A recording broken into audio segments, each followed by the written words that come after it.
예, 내년 6.3 지방선거를 이제 6개월 정도 앞두고 민주당 지도부에 눈이 쏠립니다. 왜냐면요, 민주당 당원에 따르면 당 지도부가 지방선거 출마하려면 딱 6개월 전인, 그러니까 내일이죠. 예, 12월 2일 자정까지는 당직을 사퇴해야 됩니다. 최고위원들이 지방선거 출마를 위해 대거 사퇴를 하게 되면 정청래 지도부 체제는 붕괴되고 비대위로 자동 전환이 되는 거거든요. 그래서 몇 명의 최고위원이 이 지방선거에 출마하느냐, 요게 굉장히 중요한 포인트고요. 그 외에도 1인 1표제 당원 당규 개정을 둘러싼 논란이 계속되고 있어서 두루 현안들 이분과 함께 짚어보겠습니다. 민주당 전현희 최고위원 연결돼 있습니다. 전현희 최고위원님 나와 계십니까? 네, 안녕하세요. 안녕하세요. 아니, 당사자가 나오셨으니까 요거부터 좀 질문하고 가야 될 것 같습니다. 일찍이부터 서울시장 하마평에 오르내리고 계시잖아요. 네, 예. 이제는 결심 굳히셨습니까? 그동안 여러 가지 고민이 많았습니다. 제가 지난번에 강남에 출마할 때 그때 제가 했던 생각은 지역주의와 계급주의를 깨자. 음. 그런데 제가 쓸모가 있다면은 조금이라도 선당후사 정신으로 출마를 하겠다. 그런 결단을 하고 출마를 했었는데요. 예. 지금 이번에도 그런 고민을 이제 상당히 오랜 기간 했었는데 음. 이제는 결단을 했습니다. 결정하셨군요. 네. 출마하시는군요. 네. 그렇게 지금 이제 결정을 하고 예. 준비를 하려고 합니다. 예. 그쵸. 내일이면은 이게 가부간의 결정이 나야 되는 시간이기 때문에 결심이 서셨어요. 근데 지금 서울시장 출마 의사 밝힌 분들이 굉장히 많습니다. 박홍근, 박주민, 서영교 의원, 그리고 홍익표, 박용진 전 의원, 거기에다가 정원호 성동구청장까지 결심을 굳힌 걸로 알려졌습니다. 이렇게 많은 분들이 계시지만 그럼에도 불구하고 '나 전현희여야 한다.'라고 생각하시는 어떤 강점, 차별점 뭐라고 생각하세요? 네. 다들 훌륭한 분이시고요. 한 분 한 분 경쟁력이 뛰어나신 분들이십니다. 음. 근데 지금 이번에 그 서울시장 선거는 굉장히 중요한 선거고 우리가 반드시 승리해야 하는 선거이지만 음. 이 여러 가지 지형이 민주당에게 녹록지 않은 상황이다. 어. 서울이 상당히 보수화된 지형이 뚜렷해졌다 이렇게 생각합니다. 그렇기 때문에 어. 꼭 승리를 해야 하는 그런 후보가 또 민주당 후보가 돼야 된다 생각하는데요. 그런 차원에서 네. 이재명 대표 시절 이재명 대표와 함께 음. 호흡을 맞춰왔고 음. 그리고 또 내란 종식과 새로운 정권 창출에 함께 해왔던 음. 누구보다 이재명 대통령님과 가장 호흡을 맞출 수 있는 그리고 국무회의에서 함께 최고위에서 했던 것처럼 음. 그런 호흡이 이제 잘 할 수 있는 사람 그리고 음. 개혁적인 과제를 그동안 쭉 수행을 해오면서 당에서 가장 앞장서서 그런 개혁 과제를 수행해 왔던 점에 좀 강점이 있다 이렇게 생각하고요. 네. 무엇보다도 중도 확장력이 매우 중요하다 생각합니다. 네. 그래서 민주당이 승리를 하려면 강남권에 표심을 많이 좀 가져와야 되는데 어. 강남에서 국회의원을 했던 그런 경험으로 예. 또 강남에 표심을 좀 소구력이 있다 이렇게 생각하고요. 음. 또 전문직 두 개를 치과의사와 변호사직을 가지고 있기 때문에 음. 강남권에 그리고 전문직에게 좀 어필할 수 있는 강점이 있다 생각합니다. 무엇보다 음. 국민권익위원장 3년을 하면서 네. 또 국민들의 민원을 전국에 다니면서 해결했던 음. 그런 행정가적인 경험도 네. 강점으로 작용할 수 있을 거다 이렇게 생각합니다. 어우, 강점 지금 몇 개 말씀하신 거예요? 굉장히 굉장히 많은 네. 강점들. 그래서 '내가 도전한다.' 전현희 최고위원 말씀. 근데 지금 최고위원들 중에 물론 지역은 다 다르지만 "내가 지자체 선거 이번 지방선거에 나가겠습니다." 하는 분들이 꽤 여럿 계세요. 네. 김병주 최고위원, 한준호 최고위원은 경기지사, 이분들은 거의 결심을 굳히신 것 같고, 네. 이현주 최고위원은 어제 SNS에다가 불출마 선언하셨고, 네. 요 정도가 답니까? 아니면 더 있습니까? 음. 어제까지 최종적으로 출마 의사를 굳힌 분이 3분 정도인 걸로 알고 있고요. 그러니까 다른 전현희, 분들 김병주, 한준호 세 분. 예. 네 그렇습니다. 그리고 다른 분들은 개인적으로 다 잔류 의사를 표시를 하셨습니다. 아, 황명선 최고위원하고 서삼석 최고위원 충남지사, 전남지사 가능성 거론됐었는데 두 분 다 불출마로 음. 가닥 잡으셨어요? 네. 현재까지는 그런 것 아, 같습니다. 그렇군요. 그러면은 지도부가 사실 5명이 출마하게 되면 자동 붕괴되고 비대위로 가게 되는 건데 그럴 가능성은 지금 없는 겁니까? 네. 지금은 3분만 사퇴를 하시기 때문에 예. 5분이 사퇴를 하셔야 비대위 전환이 되는데요. 예. 지금 현재까지는 그럴 가능성은 없어 보이고요. 아하. 아마 또 남은 분들께서 훌륭하게 또 지도부의 역할을 하실 거다 음. 생각합니다. 예. 일단 비대위 체제로는 가지 않는 상황. 그러면은 최고위원 을 자리를 이제 그만둔 분들의 후임은 1 월에 뽑게 될 텐데 보궐선거로. 지금 네. 한창 논의되고 있는 1인 1 표제가 그전에 의결되면 네. 1월 보궐선거부터 바로 적용이 되는 건가요? 어 보궐선거에는 지금 현재 논의되는 1인 1표제는 뭐 사실상 영향이 없을 것 같고요. 왜냐하면 아. 후 그 후임자를 뽑는 보궐선거는 예. 중앙위원 50% 음. 그리고 권리당은 50%로 사실상 뭐 대의원이 표를 행사하지 않습니다. 그렇기 때문에 아. 아. 1인 1 표제와 상관없이 예. 당원들이 1인 1 표를 행사하게 되어 있고요. 아하. 그래서 보궐선거에는 아무런 영향이 없다라는 말씀드립니다. 그렇군요, 그렇군요. 예. 곧 다가올 그 최고위원 후임자 보궐선거엔 해당 안 되고 하지만 1인 1 표제 이야기는 여전히 상당히 뜨거운 것 같습니다. 더민주혁신회의를 비롯해서 반대하는 목소리 존재하고요. 일부 당원들은 가처분 신청한 상태고 주말에는 반대 집회도 열렸어요. "정청래 네. 대표 사퇴하라." 이런 집회까지 열린 상황. 지금 돌아가는 상황 전현희 의원님 어떻게 보고 계세요? 네. 그동안 지도부와 그리고 또 당원들 사이에 1인 1 표제에 대한 반대 의사 자체는 없었던 걸로 보입니다. 음. 대부분 당원들과 지도부는 1인 1 표제라는 이 대의명분 그리고 우리 민주당이 반드시 가야 되는 그런 개혁 과제이다. 여기에 대해서는 뭐 이론의 여지가 없는 음. 걸로 알고 있고요. 예. 그리고 이재명 당대표 시절부터 이미 1인 1 표제 즉 저희들이 이건 당원 주권제를 확립한다 이렇게 이제 표현을 하는데요. 음. 당원 주권주의는 민주당이 지금 현재 가야 되는 매우 중요한 과제입니다. 근데 다만 전국 정당화를 위해서 취약 지역의 이 당원들의 표심을 예. 어떻게 더 많이 반영하게 할 수 있을 것인가. 음. 그리고 이 과정에서 당원들의 의견을 좀 더 많이 수렴하고 수기를 했느냐 이제 이 부분에 대해서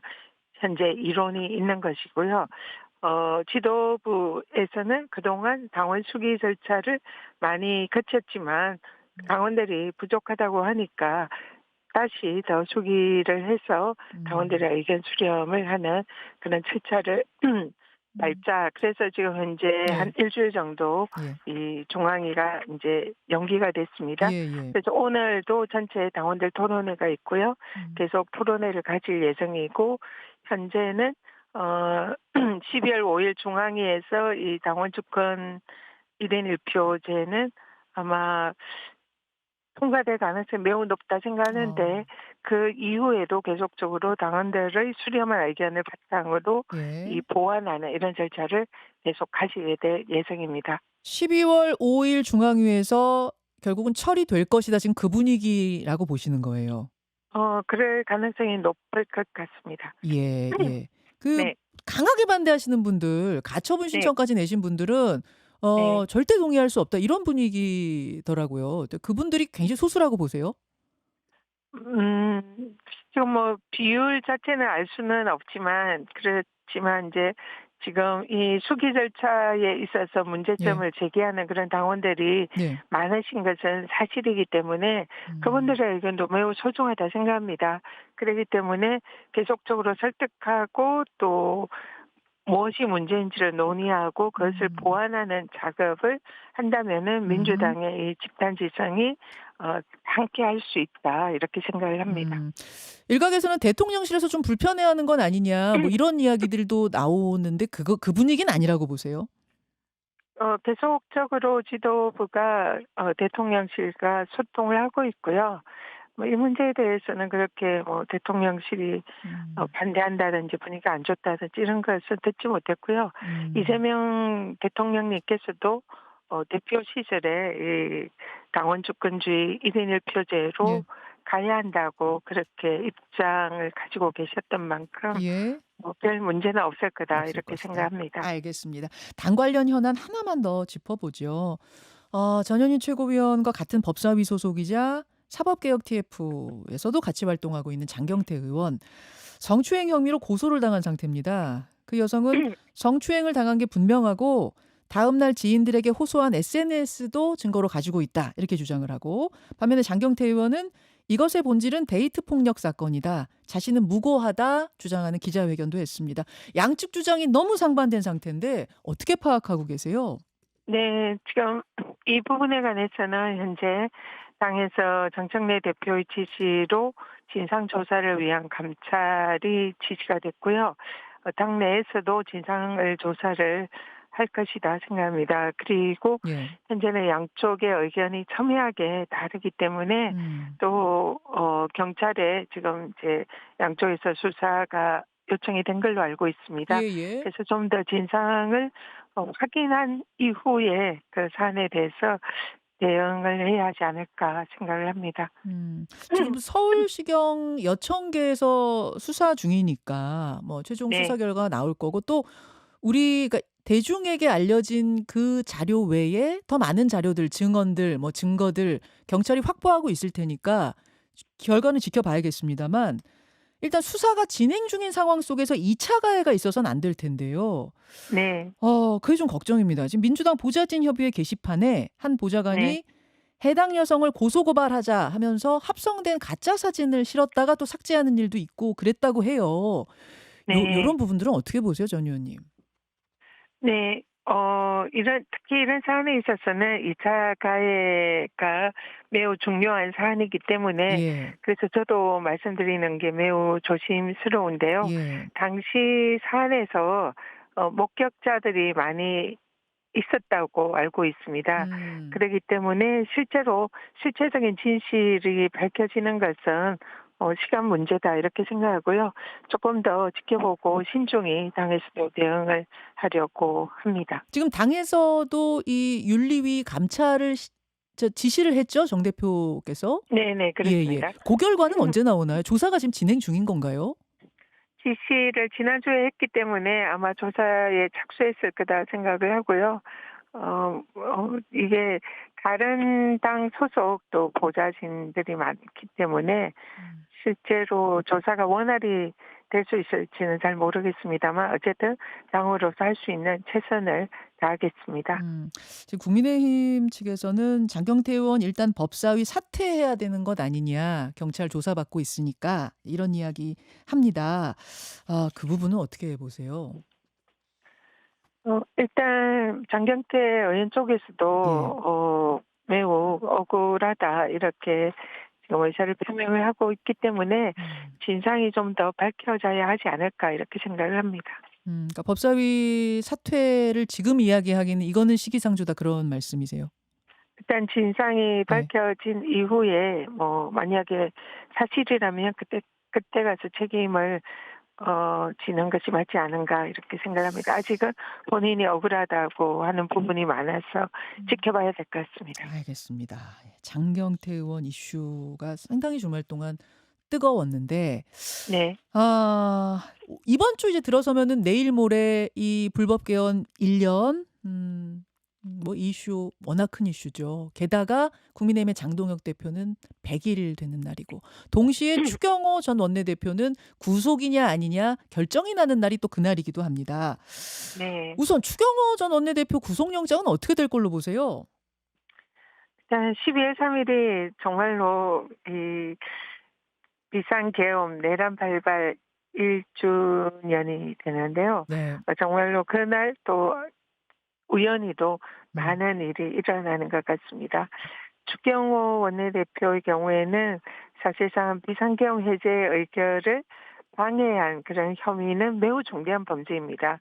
실제로 이 국회의원의 헌법상의 책무이고 내란에 대해서 당시 유일하게 이것을 저지할 수 있는 것이 국민들이 폭력이나 이런 희생당하지 않고 할 수 있는 것이 이 헌법상 책무인 비상계엄 해제 표결이었습니다. 예. 그런데 이런 중차대한 이런 표결을 사실상 원내대표가 방해했다면 이것은 내란의 주요 임무 종사자를 뛰어넘는 매우 중대한 범죄 행위다 이렇게 보고요.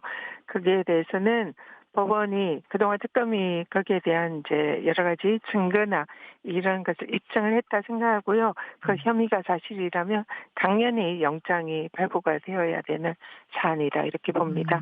그렇지만 현실은 지금 그동안 사법부가 계속적으로 영장 청구를 방해해 왔고요. 기각을 계속 해왔습니다. 그런 사법부, 조희대 사법부의 그동안의 여러 가지 영장 기각 이런 전례를 볼 때에 예.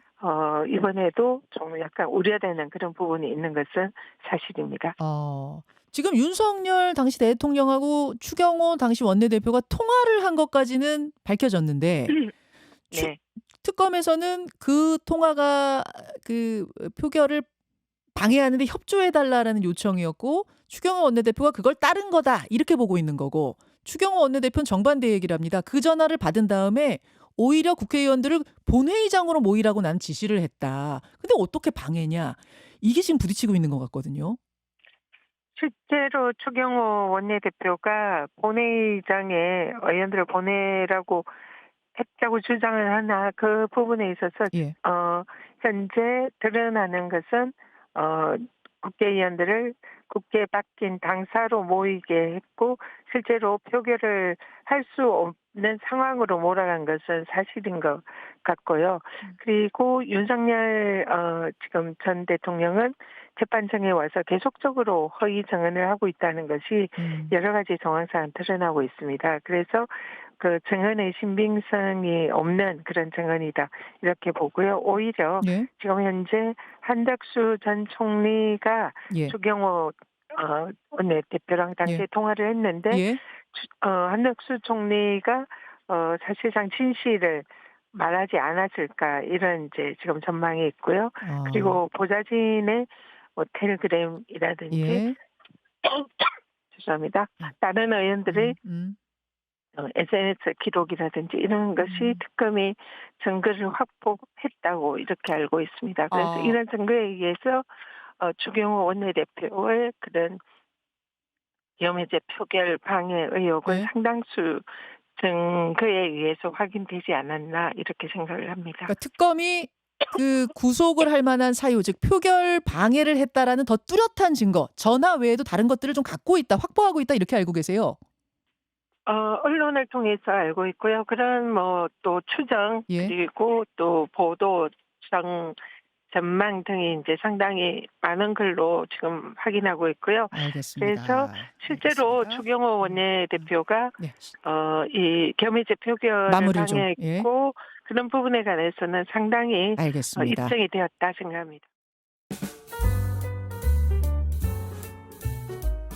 김현정의 뉴스쇼는 시청자 여러분의 참여를 기다립니다. 구독과 좋아요, 댓글 잊지 않으셨죠?